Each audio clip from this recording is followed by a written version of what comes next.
उसी दिन कॉलेज में मेरे पास आए और अचानक से आके बोले, सुनो तुम्हारी कोई दादागिरी है क्या यहाँ पे? मैंने कहा, क्या हो गया चक्रधर भाई? बोले, अरे हुआ क्या है, जब देखो तुम क्लास में यहाँ पे ऐसी सीट पे आके बैठ जाते हो सबसे आगे। अरे भाई हम लोग भी तो आते हैं, हमें बैठना है और हम भी तो फीस देते हैं, यहाँ पे नहीं देते हैं।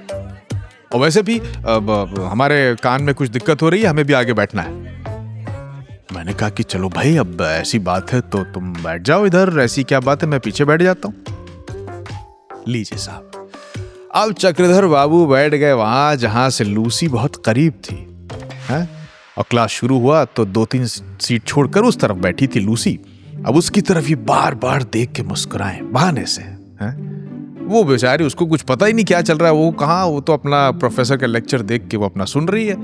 अच्छा, बीच बीच में नजरें मिलते भी तो वो ऐसे ही शरीफाना अंदाज में यूं ही मुस्कुरा देती, तो उसे लगता कि ये प्रोफेसर की किसी बात पे मुस्कुरा रहे हैं।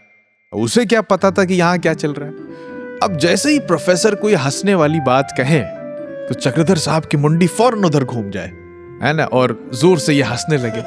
हम लोग उन्हें देख के हंसे, जोर जोर से सारे लड़के हंसे, पर फिर सब इशारे से कहें कि पता नहीं लगना चाहिए।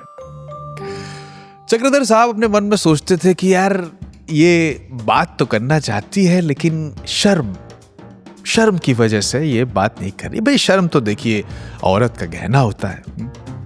अब मुंह में पान पहले एक रखते थे, अब 2-2 रखने लगे। कसम से इतने बड़े क्लास में पान चबाते हुए इतने वाहियात लगते थे वो कि पूछिए मत। लगर उन्हें लगता था कि उनके पान खाने की अदा पे लूसी जो है फिदा है।